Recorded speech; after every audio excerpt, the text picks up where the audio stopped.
नमस्कार सभी को। परीक्षा जंक्शन के प्लेटफॉर्म पे आप सभी का हार्दिक स्वागत है। और जैसे कि आपने कल का हिस्ट्री का लेक्चर देख लिया होगा, आई होप अच्छा भी लगा होगा आप सभी को। तो चलिए इतिहास की तरफ हम दोबारा चलते हैं और इतिहास से हमें बहुत कुछ सीखना भी है और इतिहास के साथ ही हमें आगे बढ़ना है। ठीक है, देखो इतिहास बहुत सारे स्टूडेंट का एक बहुत बड़ा मेजर प्रॉब्लम होता है कि सर इतिहास की डेट्स कैसे याद करना है, इतिहास को लेके स्टोरी कैसे याद करनी है, उसकी थीम कैसे बनानी है।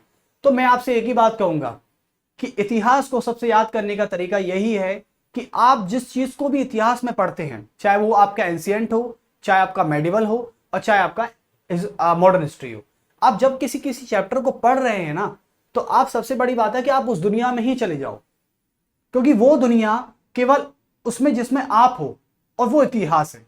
क्योंकि इतिहास को याद करने का यही तरीका है। जैसे आप मान लो आज हम जैसे कि कर्नाटक वॉर पढ़ाएंगे, तो कर्नाटक वॉर में हम सीधे अंग्रेजी और फ्रांस की बात करेंगे, तो हम उसी दुनिया में चले जाएंगे कि वहां पे ये सब हो रहा होगा, वहां कोई एक आदमी दूसरे आदमी से यही कह रहा होगा, वहां पे पॉलिटिक्स होगी होगी वहां पे रणनीतियां होंगी, वहां पे कूटनीतिक होंगी, ये सारी चीजें धीरे धीरे होती रहेंगी। तो इतिहास का एक ही सीन है कि आप अपने दिमाग, जैसे कि डोरेमोन का एक टाइम मशीन आता था पहले, आपने सभी ने देखा होगा। डोरेमोन का जो नाटक होता था, एक सीरियल आता था, मुझे नाम नोबिता करके।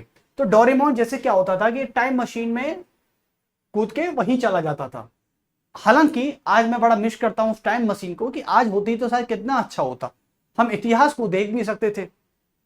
लेकिन आज इतिहास को केवल महसूस किया जा सकता है, इतिहास को देखा नहीं जा सकता।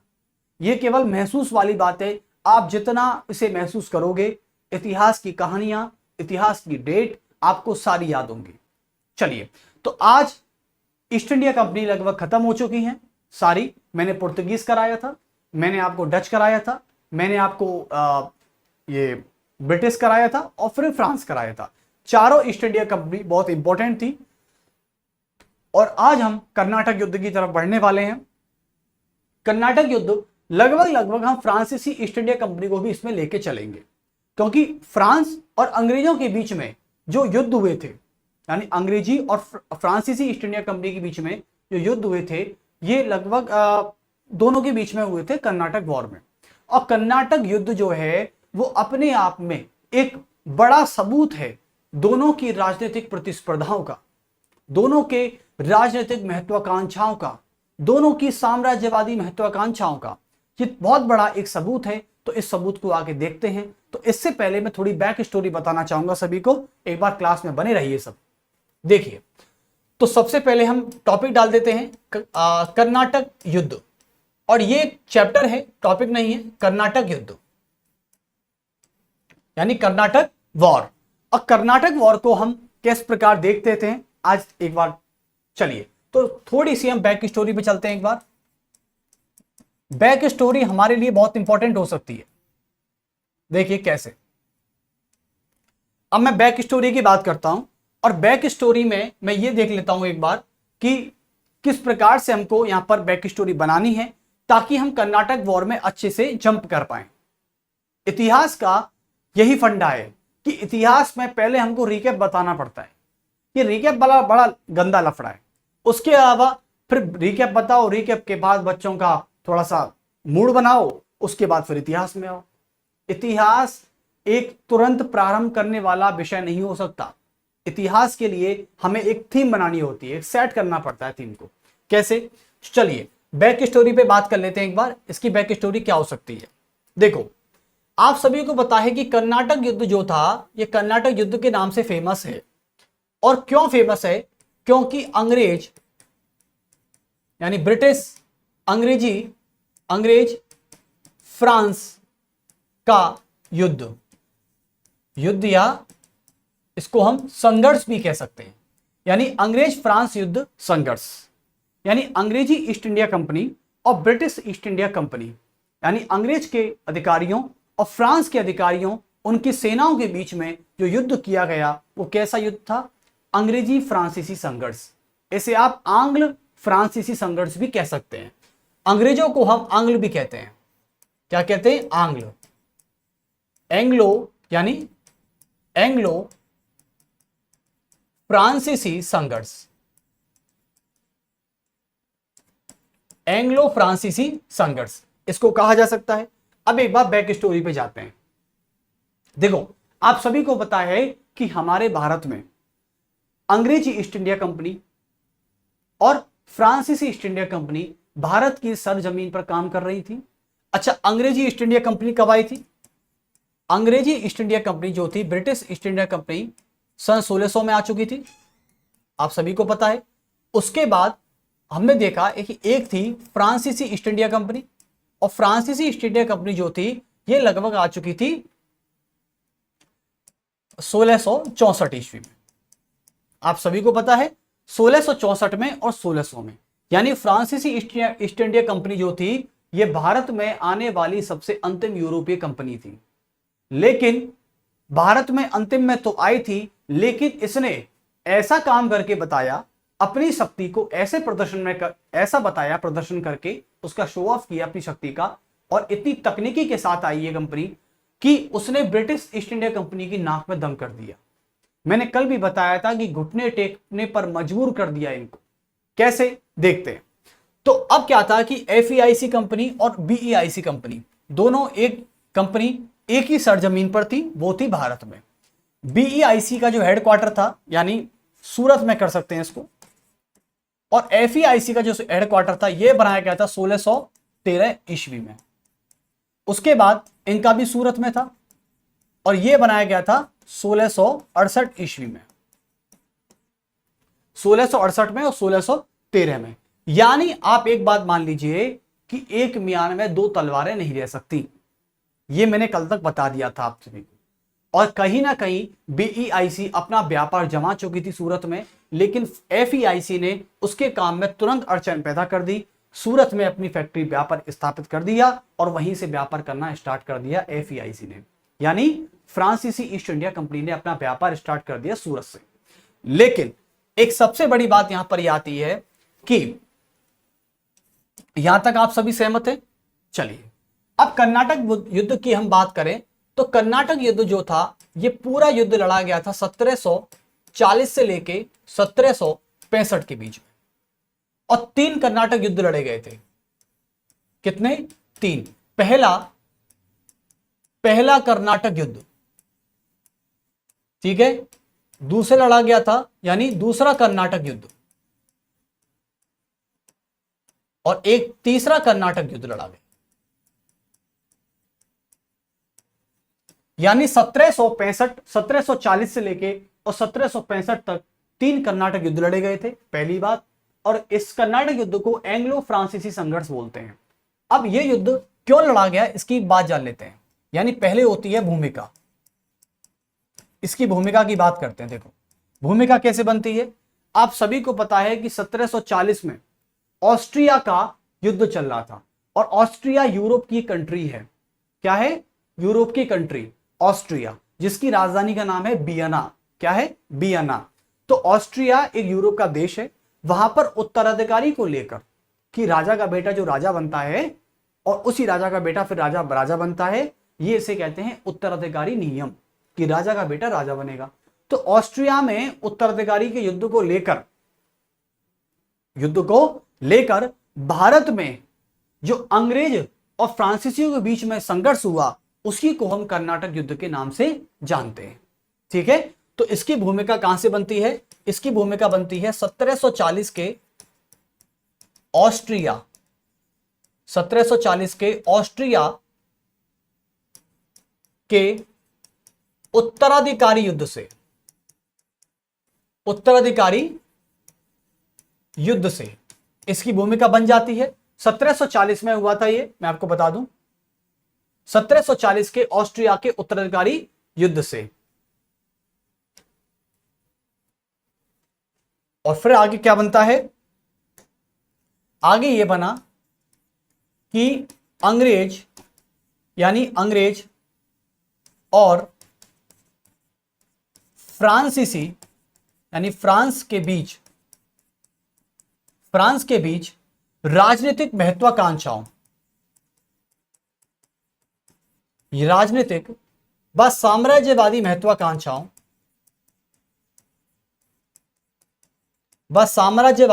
महत्वाकांक्षाओं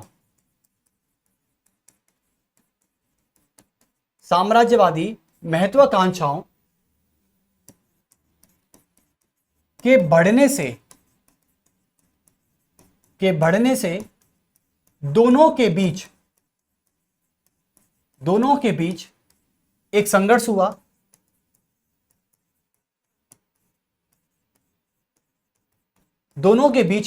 हुआ। और उसी संघर्ष को कर्नाटक युद्ध के नाम से जानते हैं। और उसी संघर्ष को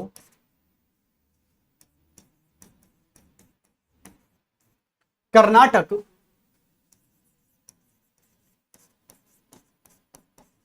युद्ध के नाम से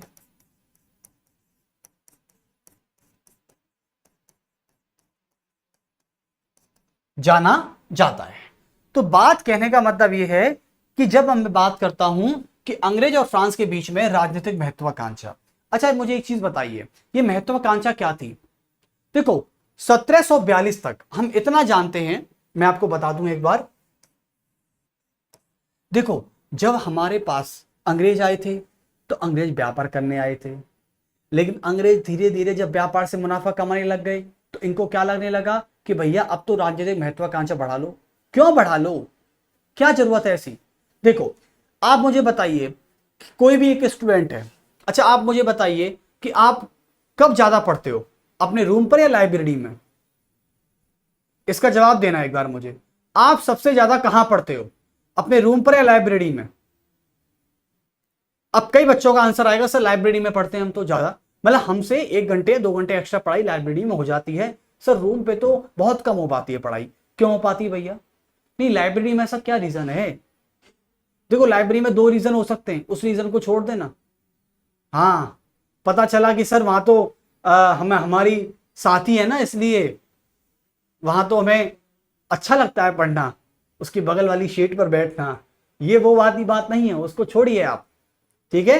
देखो लाइब्रेरी में पढ़ना 2 रीजन से अच्छा लगता है, एक तो उस रीजन से, है ना, हाँ, और एक उस रीजन से जहां पर आपको ये लगता है कि लाइब्रेरी में पढ़ने वाले व्यक्ति बहुत हैं और आपसे ज्यादा ही पढ़ रहे हैं, तो आपका कंपटीशन लेवल वहां बढ़ जाता है। और जब आपका कंपटीशन लेवल बढ़ेगा तो सीधी बात है कि आप में कहीं ना कहीं तो प्रतिस्पर्धा आएगी। आप बगल वाले को देख रहे हो यार ये सोया भी नहीं है रात से, यार मैं तो ये पढ़ रहा है मैं भी पढ़ूंगा। तो इसका मतलब क्या है कि जब तक फ्रांस यहां पर नहीं आया था तब तक अंग्रेजों की ऐसी कोई राजनीतिक महत्वाकांक्षा थी ही नहीं।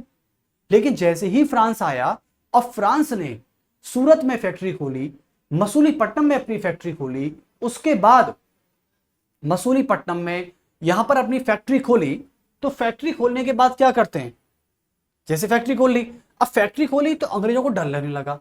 अंग्रेज कहने लगे यार ये क्या कर रहे हैं, ये तो हमारी बराबर मेहनत कर रहे हैं। कंपनी आई, कोलबर्ट आया, 4 साल बनाया, 4 साल के बाद इन्होंने नौसैनिक शक्ति को मजबूत किया और नौसैनिक शक्ति को मजबूत करने के बाद इन्होंने अपनी फैक्ट्री खोल दी, दोनों एक साल में।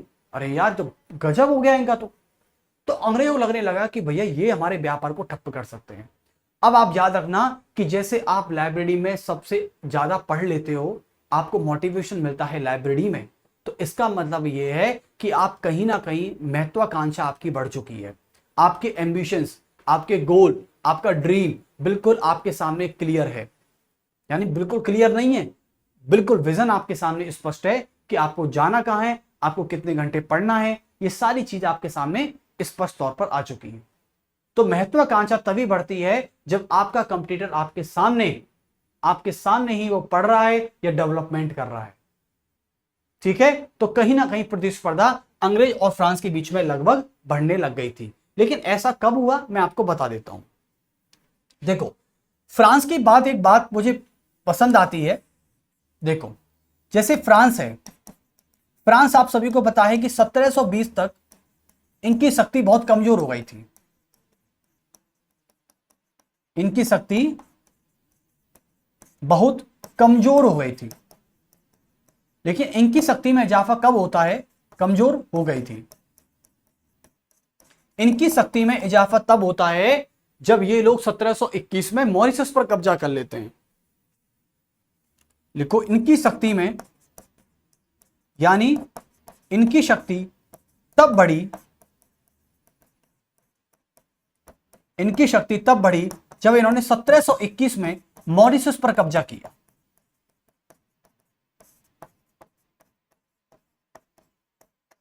मॉरिशस पर कब्जा कर लिया था, तब इनकी शक्ति बहुत ज्यादा बढ़ गई थी।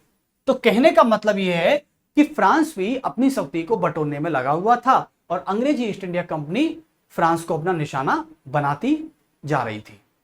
और फ्रांस भी कम नहीं था, फ्रांस भी देख रहा था कि अंग्रेज क्या कर रहे हैं और अंग्रेज देख रहे थे कि फ्रांस क्या कर रहे हैं।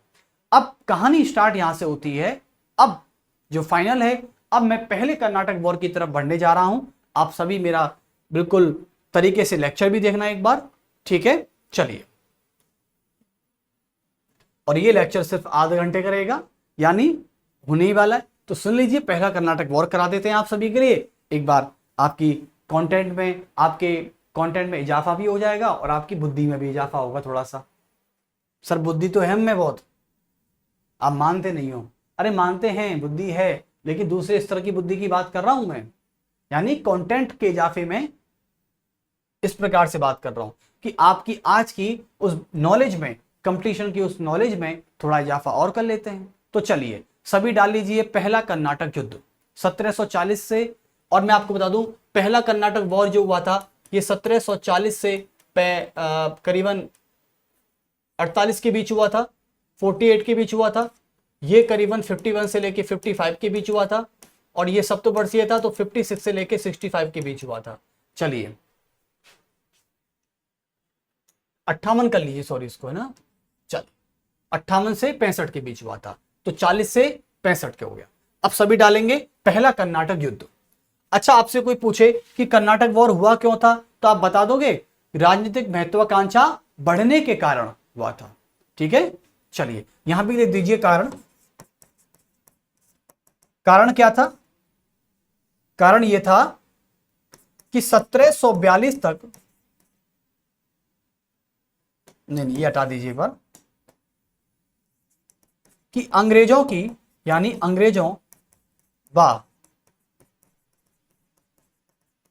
अंग्रेजों व फ्रांसीसियों के बीच प्रतिस्पर्धा के बढ़ने से। अरे प्रतिस्पर्धा तो बढ़ेगी भाई, सूरत में खोल के बैठे फैक्ट्री ये लोग। प्रतिस्पर्धा के बीच, प्रतिस्पर्धा के बढ़ने से इनकी राजनीतिक महत्वाकांक्षा बढ़ने लगी। इनकी साम्राज्यवादी, यानी ज्यादा से ज्यादा हो सके एक दूसरे को हराओ और एक दूसरे को हराकर ज्यादा से ज्यादा क्षेत्र पर अपना कब्जा कर लो। ये सारी बातें यहां पर की जा रही थी। तो बढ़ने से इनकी साम्राज्यवादी महत्वाकांक्षा बढ़ी और जिसके फलस्वरूप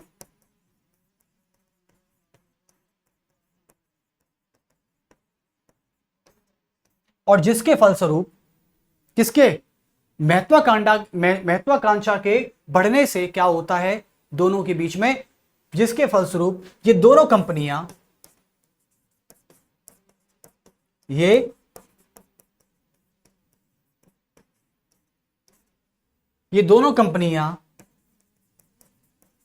आपस में ही लड़ने लगी। आपस में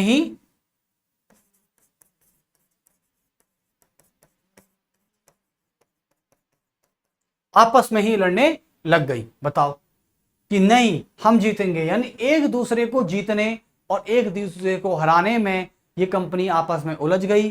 और क्यों उलझ गई, इसकी युद्ध की प्रारंभ की जो स्थिति मैं आपको बता दूं, इसका युद्ध प्रारंभ हुआ था ऑस्ट्रिया के युद्ध से। और ये इतने नालायक थे कि ऑस्ट्रिया से लड़ते लड़ते भारत की जमीन पर भी आ गए और इन्होंने भारत को भी नहीं छोड़ा। तो चलिए तो डालते हैं पहला कर्नाटक युद्ध। प्रथम कर्नाटक युद्ध। और प्रथम कर्नाटक युद्ध में मैं यहां पर डेट भी लिख देता हूं, 1740 से लेके ये हुआ था 48 के बीच में। ठीक है, तो पहले कर्नाटक युद्ध की भूमिका बना लेते हैं छोटी सी। भूमिका क्या थी इसकी, इसकी भूमिका या फिर कह सकते हैं कारण। देखो इसका कारण यह था, फ्लो चार्ट से पढ़ेंगे भाई, थ्योरी को नहीं लिखेगा, कि थ्योरी लिखना हमको पसंद नहीं है, फ्लो चार्ट से पढ़िए समझिए बस। और थ्योरी तो आप बना सकते हैं, मेरे लेक्चर को ध्यान से सुनेंगे तो थ्योरी आप खुद बना लेंगे। देखो अब पहला कर्नाटक वॉर की मतलब बिल्कुल ऐसे ऑस्ट्रिया में युद्ध चल रहा है, उत्तराधिकारी को लेके ऑस्ट्रिया में युद्ध चल रहा है। तो लिख दें कि 1740 में 1740 में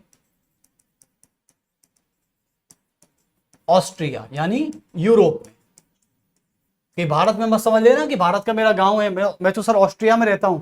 सर ऑस्ट्रिया तो मेरे बगल में ही है। अरे सर मुझसे 2 किलोमीटर दूर है। ऑस्ट्रिया यूरोप का देश है। ऑस्ट्रिया यूरोप में उत्तराधिकारी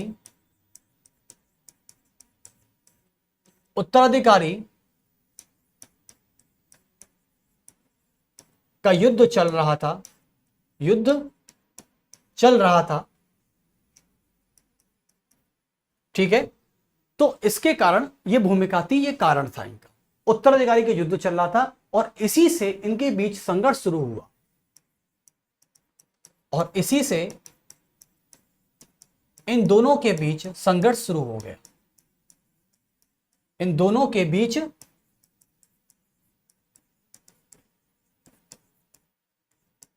संघर्ष शुरू हुआ, ठीक है। इन दोनों के बीच में क्या हो गया, संघर्ष शुरू हो गया। बहुत अच्छी बात, चलो संघर्ष शुरू हो गया। अब आगे चलते हैं नेक्स्ट। संघर्ष स्टार्ट हो गया, ठीक है। अब प्रथम कर्नाटक युद्ध में मैंने यहां तक बता दिया आपको। दूसरी बात हम करते हैं नेक्स्ट। अब देखो क्या होता है, मैं पूरा एक ग्राफ बनाने वाला हूं, उस ग्राफ को अच्छे से पढ़ लेना। देखो एक फ्लो चार्ट बनेगा, फ्लो चार्ट से आपको ज्यादा बेहतर समझ में आ सकता है। आप सभी को पता है कि मॉरिशस किसके हाथ में था। 1721 में जो फ्रांस के लोग थे, फ्रांसीसी कंपनी थी, उसने मॉरिशस पर कब्जा किया था।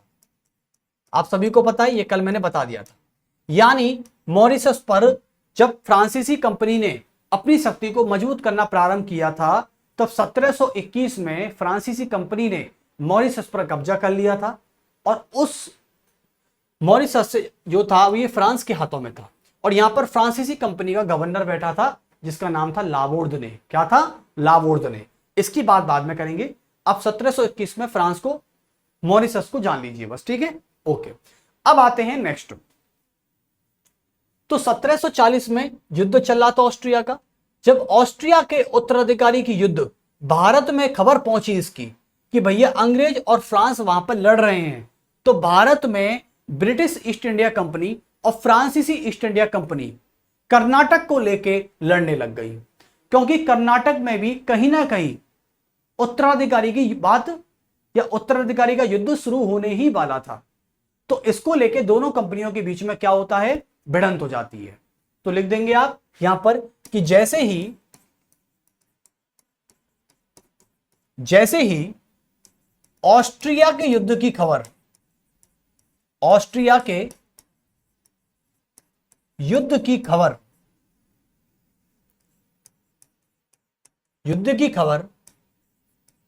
भारत पहुंची, और अब और के बाद आपको स्टोरी और सुननी होगी थोड़ी सी। अब सुनिए। तो भाई साहब क्या होता है, एक बड़ा अचंभा होता है। 1740 में तो ऑस्ट्रिया का युद्ध चल रहा था, और प्रथम कर्नाटक युद्ध के समय फ्रांस का जो गवर्नर था, फ्रांसीसी ईस्ट इंडिया कंपनी का गवर्नर था डुप्ले। कौन था, डुप्ले। ये था गवर्नर साहब, यानी फ्रांसीसी ईस्ट इंडिया कंपनी के गवर्नर कौन थे, डुप्ले। बहुत अच्छे, ठीक है। और उस समय ब्रिटिश ईस्ट इंडिया कंपनी के जो गवर्नर थे, यानी मद्रास के, ब्रिटिशों की तरफ से जो मद्रास का गवर्नर था उसका नाम था मॉर्स। क्या था, मॉर्स। पहले फ्लो चार्ट बना लेते हैं, आपको साथ तो थोड़ा सा अजीब लग रहा होगा इससे। चलिए तो फ्लो चार्ट बनाते हैं, फ्लो चार्ट से आपको ज्यादा अच्छा लगेगा, तब मैं स्टोरी बताऊंगा पूरी।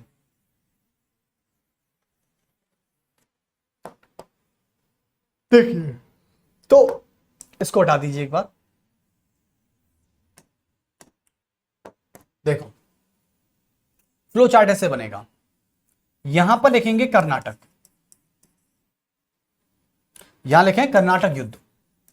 देखो बहुत इजी है, आपको समझाना, सब बस स्टोरी सुनना है और कुछ नहीं करना। यहां पर है कर्नाटक, ठीक है। अच्छा, कर्नाटक के नवाब कौन है? कर्नाटक के जो नवाब हैं उनका नाम है अनबरुद्दीन। अनबरुद्दीन,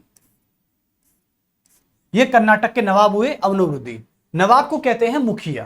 क्या कहते हैं? मुखिया।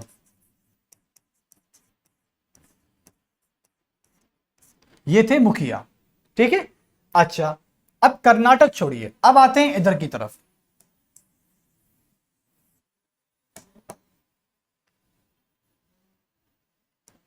यहां पर है फ्रांस,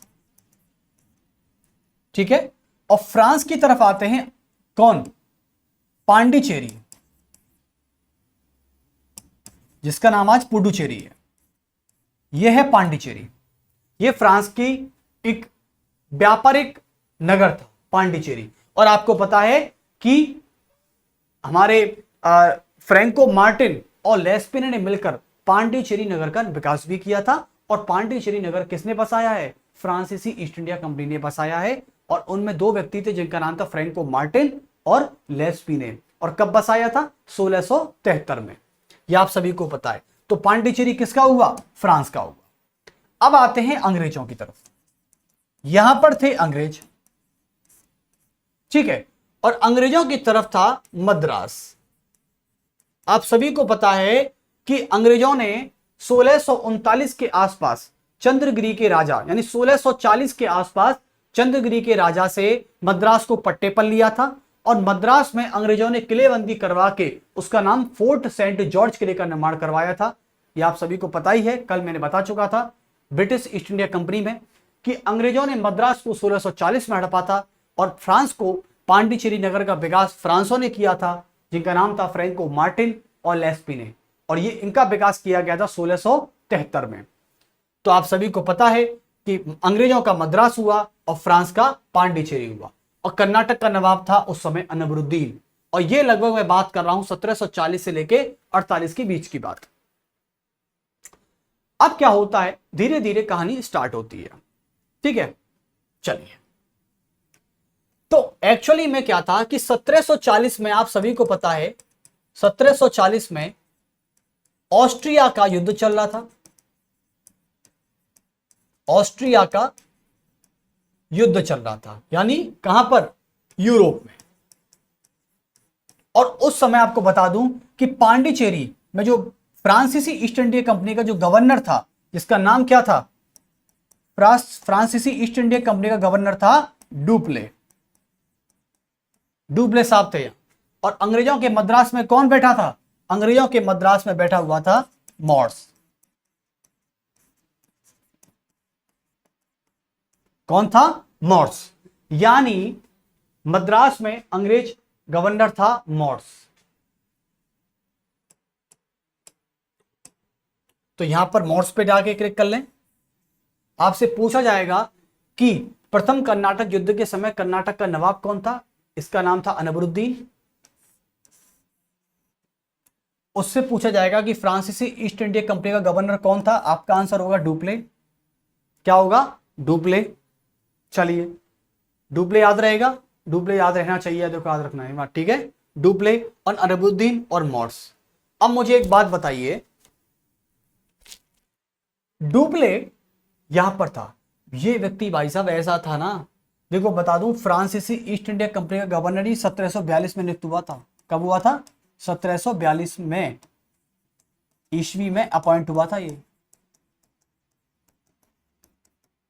1742 में। याद रखना, 40 में नहीं था ये, 40 में नहीं था ये। जब से 42 में आया, अंग्रेजों की नाक में दम कर दिया इस व्यक्ति ने।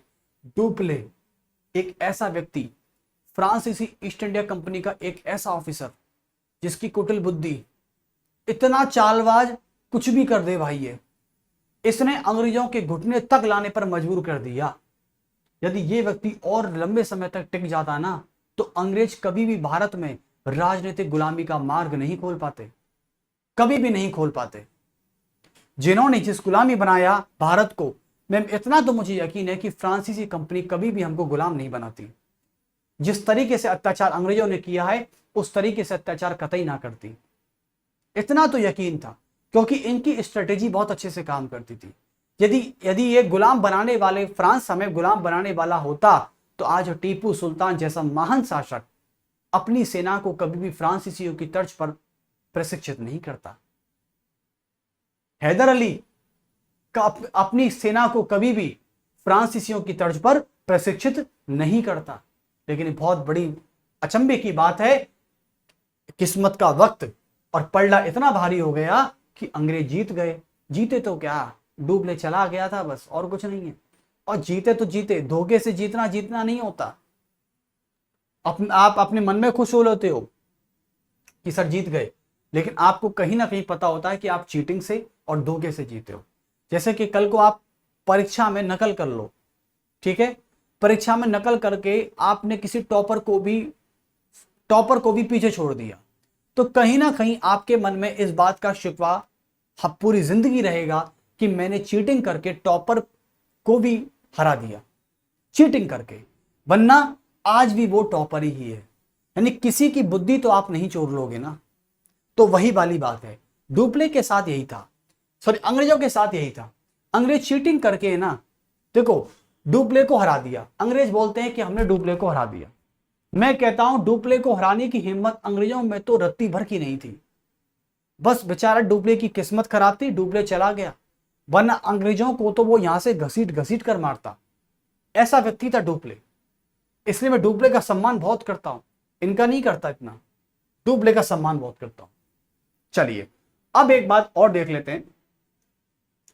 अब डुप्ले साहब 1742 में फ्रांसीसी कंपनी का गवर्नर नियुक्त होता है, ठीक है। वहां से 2 साल, जब 1742 में ये आया था, तो इससे 2 साल पहले तक ऑस्ट्रिया में युद्ध चल रहा था 1740 से। डुप्ले ने क्या बोला? डुप्ले ने बोला कर्नाटक के नवाब अनबरुद्दीन से, डुप्ले ने बोला कर्नाटक के नवाब अनबरुद्दीन से कि नवाब साहब सुन लीजिए, हमें कोई युद्ध नहीं चाहिए, मैं कोई युद्ध नहीं करना चाहता, मतलब मैं कोई युद्ध नहीं करना चाहता। अनबरुद्दीन बोलता है कि बहुत अच्छी बात है, ठीक है, ठीक है।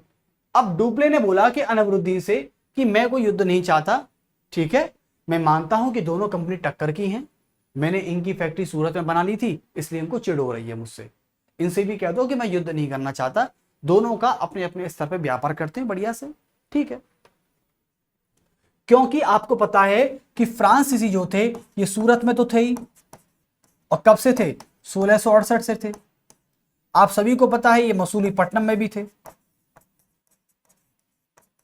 मसूलीपट्टनम में भी थे, और कब थे? 1669 के आस बना दी थी इन्होंने। और आप सभी को पता है कि मद्रास को 1640 में हड़पा गया था चंद्रगिरी के राजा से, और अंग्रेजों की पहली फैक्ट्री बता दूं 1611 में मसूलीपट्टनम में थी। मसूलीपट्टनम तो थी ही, एक तो ये वाला फिक्स है। उसके अलावा दूसरी फैक्ट्री की बात करें तो 1613 में सूरत में इनकी फैक्ट्री थी, ठीक है। तो अब जब अंग्रेजों को पता लगा कि भैया फ्रांस ने अपनी कंपनी सूरत में बना ली है, अपनी कंपनी सूरत में स्थापित कर ली है और मसूलीपट्टनम में कर ली है, तो डुप्ले चालाकी व्यक्ति था। डुप्ले ने कहा कि देखो अंग्रेज, सूरत में आ तो गए हैं, मसूलीपट्टनम में आ तो गए हैं, हम किसी प्रकार का युद्ध नहीं चाहते। मैंने कर्नाटक के नवाब से भी बोल दिया है, और मैं तुमसे भी बोल दे रहा हूं, मैं तुमसे भी बोल दे रहा हूं कि मुझे कोई युद्ध नहीं चाहिए। मैं मानता हूं कि मैंने आपके काम में टांग अड़ाया है, लेकिन बच्चा हूं, छोड़ दो, मासूम हूं, नया नया हूं इंडिया में, कम से कम कुछ दिन तो जी लेने दो मुझे। अभी भारत में मेरा कदम ही रखा है मैंने, अभी जानने तो दो, इंडिया घूमने तो दो, तुम तो अभी से हमला करने बैठे हम पे। तो इसलिए डुप्ले ने कहा कि भैया अनबरुद्दीन, अंग्रेजों से बोल देना मैं कोई युद्ध नहीं चाहता। क्योंकि डुप्ले कहीं ना कहीं जानता था कि यदि मैं अंग्रेजों का ध्यान अपने से हटा लूंगा तो इनका ध्यान ऑस्ट्रिया के युद्ध की तरफ हो जाएगा, और ऑस्ट्रिया के युद्ध की तरफ जब इनका ध्यान हो जाएगा तो वहीं से मैं झपट्टे से मद्रास पर कब्जा कर लूंगा। देख लो, ये बुद्धि है, इसे कहते हैं बुद्धि। और बुद्धि नहीं, ये कुटिल बुद्धि है। हालांकि हद तक इसे चाणक्य भी कह सकते हैं। ये फ्रांस का चाणक्य है साहब डुप्ले, इसे फ्रांस का चाणक्य कहने में कोई दिक्कत नहीं है। चलिए, तो अब एक्चुअली में ये हुआ कि डुप्ले ने किनसे बोला? अलाउद्दीन से कि मैं युद्ध नहीं चाहता, मैं युद्ध नहीं चाहता। ठीक है, अब क्या हुआ था? डुप्ले ने अंग्रेजों से, तो अलाउद्दीन से, अलाउद्दीन ने अंग्रेजों से बोला कि भाई डुप्ले युद्ध नहीं करना चाहता है, तुम क्यों छेड़ रहे हो उसे, वरना मैं सारी गलती तुम्हारी मानूंगा। और कर्नाटक में मद्रास आता है, कर्नाटक में पांडिचेरी आता है, ये दोनों ही बंदरगाह कर्नाटक में आते थे। बेचारा बीच में फंस गया ये। तो बोला कि यार मद्रास भी हमारा ही है। अलाउद्दीन बोला मद्रास भी तो भाई हमारा ही है और पांडिचेरी भी हमारा है, दोनों नगर जब मेरे इलाके में है तो तुम्हें मेरी बात तो माननी पड़ेगी। तो अंग्रेज बोले ठीक है, जब डुप्ले ने आपसे कह दिया है कि मैं युद्ध नहीं करना चाहता तो मैं नहीं करूंगा, तो ठीक है। अंग्रेज बोले ठीक है, तो हम ऐसा करते हैं, अपना पूरा ध्यान यूरोप में लगा देते हैं, फिर आप डुप्ले को संभाल लेना। तो कहे हाँ ठीक है, जाओ जाओ।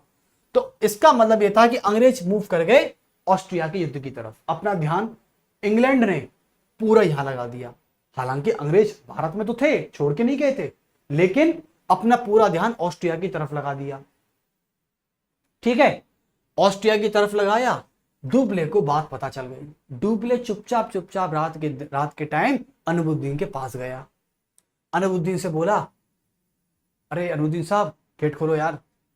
तो बोला कि क्या हुआ, क्या क्या बात है ऐसी भाई, रात में क्यों आ गए डुप्ले? तो बोला कि दरवाजा खोलो। उसने कहा कि दरवाजा क्यों खोलना है, रात में सोने तो दो कम से कम, सुबह बात कर लेंगे। नहीं नहीं नहीं, अभी दरवाजा खोलो, अभी बात करनी है आपसे। तो बोलता कि हाँ बोलो भाई क्या बात है। तो डुप्ले कहता है कि पहले चाय वाय तो हो जाए यार, ये बहुत बड़ी मीटिंग है हमारी। बोला कि चाय? रात में भाई कौन चाय पीता है, इतनी रात में सो के उठा रहे हो, ऊपर से चाय भी बनवा रहे हो, मतलब इतना बड़ा कष्ट। तो डुप्ले बोला अरे सुनो तो सही तुम। बोलता है कि मैं मद्रास को कब्जे में लेने जा रहा हूं। साहब अलाउद्दीन की नींद उड़ गई। अलाउद्दीन बोला यार तुम क्या झटके देते हो डुप्ले, तुमने मुझसे बोला था कि मैं मद्रास को नहीं छेड़ूंगा। मद्रास को छेड़ने का मतलब है अंग्रेजों को छेड़ना, और मद्रास आता भी मेरे क्षेत्र में ही है। तुम क्या मुझे मरवाओगे क्या भाई? मैंने अंग्रेजों से वचन दे दिया है कि डुप्ले कुछ नहीं कहेगा, और तुम उल्टा मुझे फंसवा रहे हो। डुप्ले बोलता है कि अरे टेंशन ना लो, मद्रासों को छीन के तुमको दे दूंगा, तुम तो वैसे ही बीच में फंसे पड़े हो ना। मद्रास तो अंग्रेजों के पास है, मद्रास का जितना राजपाट है वो सब अंग्रेज चलाते हैं, और मद्रास का रीजन तुम्हारे पास आता है, मतलब मद्रास है तुम्हारे अधीन, लेकिन उस पर ऑपरेट अंग्रेज करते हैं। क्या यार अलाउद्दीन, चल एक बार चाय के छुट्टे आप ये चाय पीते। चाय पीते पीते अलाउद्दीन बोला कि सच में मद्रास तुम ले लोगे तो मुझे दे दोगे ना?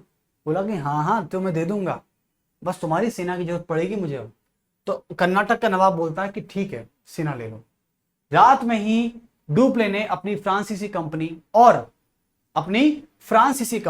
और नवाब की सेना को इकट्ठा करके और इसने मद्रास पर क्या कर दिया, हमला बोल दिया। यानी 1746 में इन्होंने मद्रास पर कब्जा कर लिया। Very good. अब साहब मद्रास पर जब कब्जा कर लिया, डुप्ले ने तुरंत क्या किया, 1746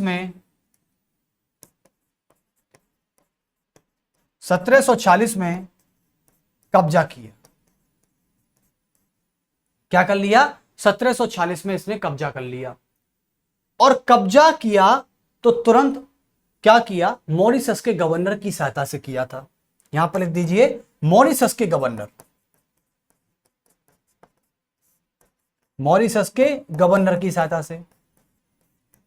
अब मॉरिशस को बाद में पता चला क्या डुप्ले तो ऐसी ऐसी जवान दे आया था इनको, युद्ध नहीं करूंगा, वो नहीं करूंगा, फलाना नहीं करूंगा।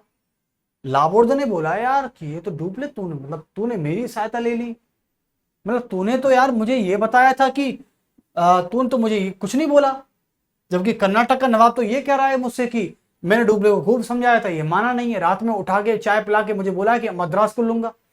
तो लाबोर्ड ने बोला कि डुप्ले ये गलत है, ये नहीं होना चाहिए। तो लाबोर्ड ने तुरंत पीछे से चुपके डुप्ले का जो मद्रास था वो अंग्रेजों को दे दिया, और अंग्रेजों को जैसे ही दिया तुरंत लाबोर्ड भाग गया। डुप्ले बोला कि वाह क्या बात है, मतलब जीता मैंने, वापस दे आए साहब।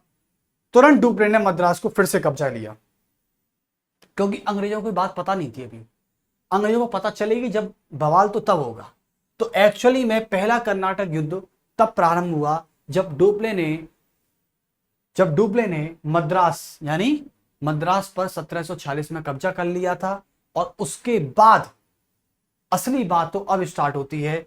आपको बता दूं, जब डुप्ले जिस रात में अनवरुद्दीन के पास गया था, उठाकर चाय पी थी साथ में, और मद्रास को लेने की बात कही थी, और यह भी बोला था, वचन दिया था कि अनवरुद्दीन मद्रास को लेने के बाद मैं मद्रास को तुमको दे दूंगा। भाई साहब, आज अनवरुद्दीन को वो दिन याद आ रहे थे कि डुप्ले ये बोल के गया था। तो डुप्ले से बोलता है कि डुप्ले, मद्रास तो तुम जीत गए हो ना, तो मद्रास दे दो, अपने वचन को निभाइए। तो डुप्ले बोलता है कि कौन सा वचन?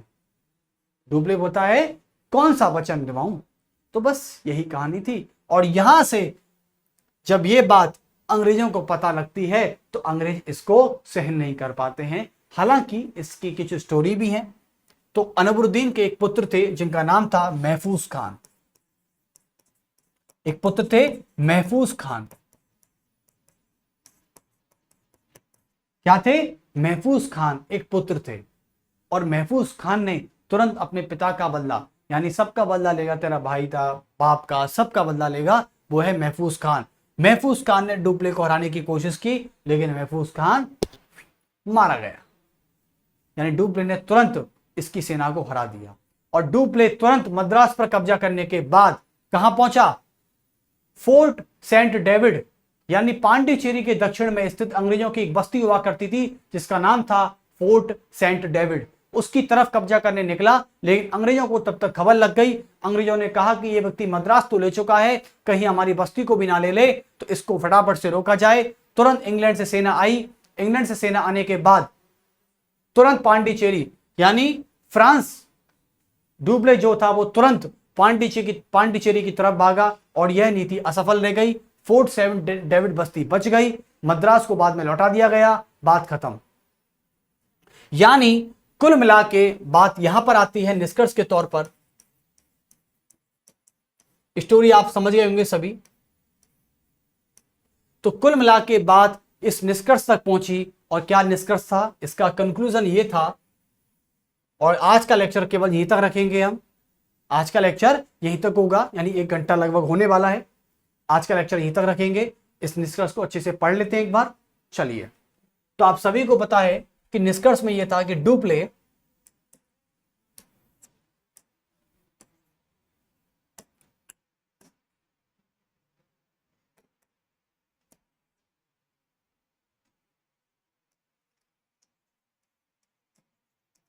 यानी डुप्ले जब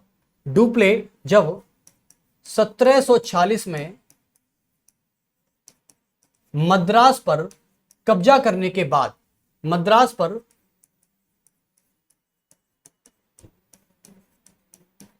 कब्जा करने के बाद, मद्रास पर कब्जा करने के बाद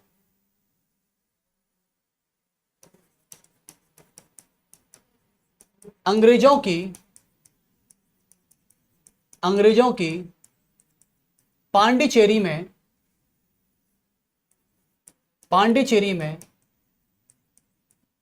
दक्षिण में स्थित, पांडिचेरी में दक्षिण में स्थित अंग्रेजों की फोर्ट सेंट डेविड की बस्ती, अंग्रेजों की फोर्ट सेंट डेविड की बस्ती, फोर्ट सेंट डेविड की बस्ती पर कब्जा करने के लिए निकला, कब्जा करने के लिए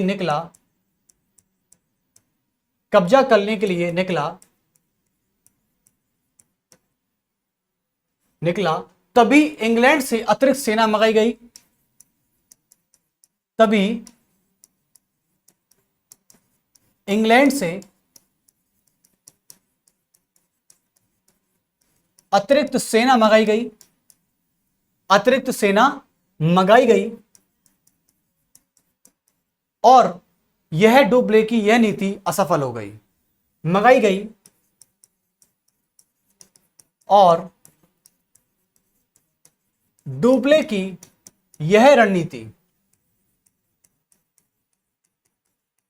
डुप्ले की यह रणनीति असफल हुई, असफल हो गई।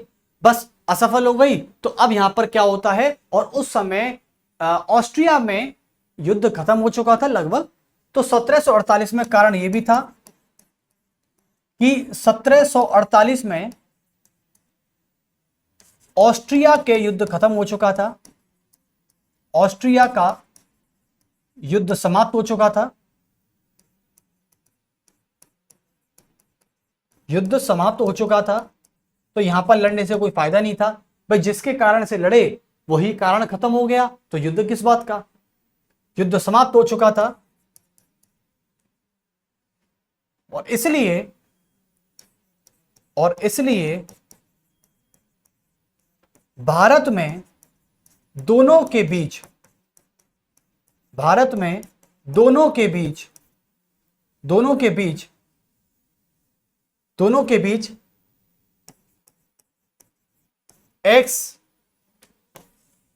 दोनों के बीच एक्स ला शापेल, और यह संधि कहां हुई थी, यह संधि ऑस्ट्रिया में हुई थी, ना कि भारत में।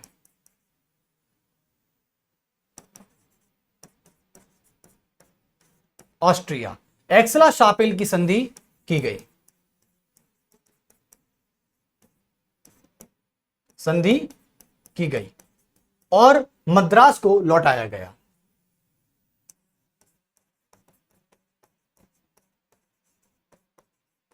और डुप्ले के द्वारा मद्रास को लौटा दिया गया।